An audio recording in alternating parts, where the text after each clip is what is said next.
Hello everyone. Today I want to tell you the real story of one of the most famous tiaras in modern history, the Spencer Tiara. You probably know it best from Princess Diana's fairy tale wedding in 1981. That image of her walking down the aisle at St. Paul's Cathedral, veil flowing, diamonds catching the light, it became iconic. But here's the thing most people don't realize. The tiara never actually belonged to Diana.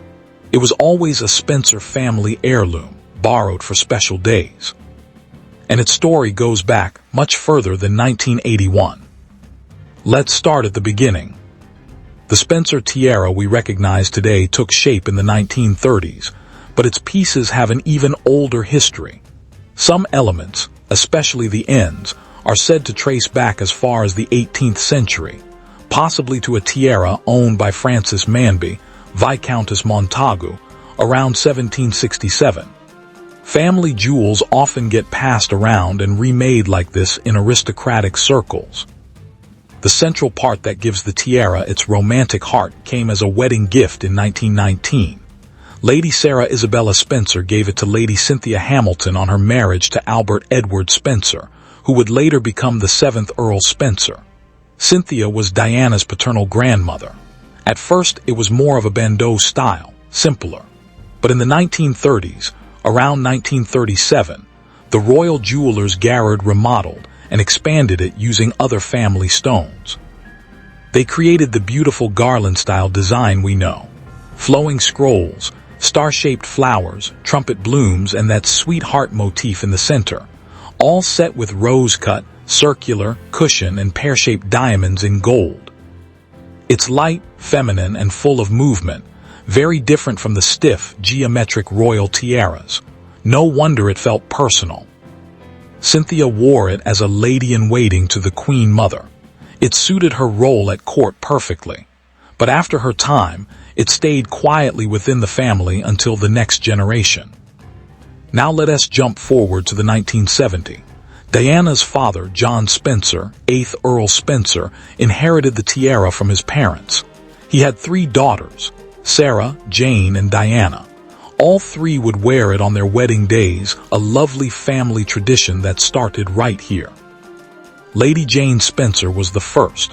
On 20 April 1978, she married Robert Fellows at Westminster Abbey. Jane looked elegant and composed, the tiara sitting perfectly with her dress and veil.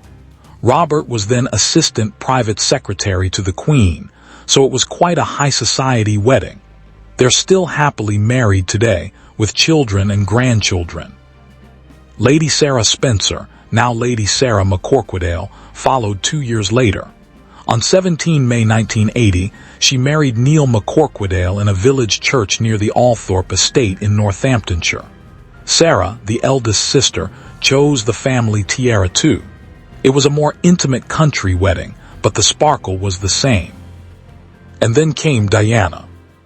On her wedding day to Prince Charles, 19-year-old Lady Diana Spencer stepped out in that enormous ivory silk taffeta gown by David and Elizabeth Emanuel, with a 25-foot train and a long veil. The Spencer tiara held everything in place. She chose it over the Cambridge lover's knot tiara that the Queen had loaned her. Diana later said the lover's knot gave her headaches. It was heavier. The Spencer one felt lighter, more comfortable, and closer to home. That day, the tiara went from a private family piece to a global symbol. Millions watched on TV.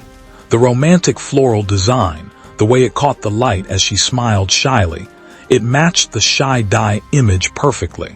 She looked every bit the fairy tale princess. But Diana didn't just wear it once. She borrowed it regularly for state banquets, tour, and official events throughout the 1980s and early 90s. It became one of her signature looks, especially during overseas visits like the 1983 Australia tour. People often mistook it for a royal piece because she wore it so often, but it always went back to her father. Diana wasn't the last in her generation. In 1989, her brother Charles Spencer, now the 9th Earl, married his first wife, Victoria Lockwood, a fashion model. Victoria wore the Spencer tiara at their wedding on 16 September 1989. Little Prince Harry was a page boy that day. The marriage later ended in divorce in 1997, but the tiara moment remains part of the family record. After John Spencer died in 1992, the tiara passed to Charles as the new Earl.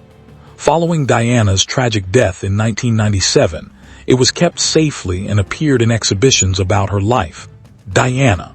A celebration toured for years, letting the public see it up close behind glass. Celia McCorquodale, daughter of Lady Sarah and Diana's niece, married George Woodhouse on 16 June 2018 in a country church in Stoke Rockford, Lincolnshire. Celia wore the Spencer tiara with a full veil and a lace gown. She looked remarkably like her Aunt Diana, same warm smile, similar coloring. Prince Harry and Meghan Markle attended, just weeks after their own wedding, along with other family members. It was the first time the tiara had been worn publicly since Diana's era. A beautiful, touching full-circle moment. Let me describe the tiara properly so you can picture it. It's a bandeau style that sits low on the head. The central heart is surrounded by flowing diamond scrolls, interspersed with tulip-like flowers and star motifs. All those different diamond cuts give it depth and sparkle from every angle. It's romantic rather than regal, perfect for a family that values its own history over pure pomp. Experts at Sotheby's and Garrard have noted its garland style is typical of early 20th century taste, but feels timeless. It's not the most valuable tiara in the world, estimates vary, but often around hundreds of thousands. But its emotional and historical worth is priceless. The Spencer tiara remains with Charles Spencer, 9th Earl Spencer, at the family's Althorpe estate.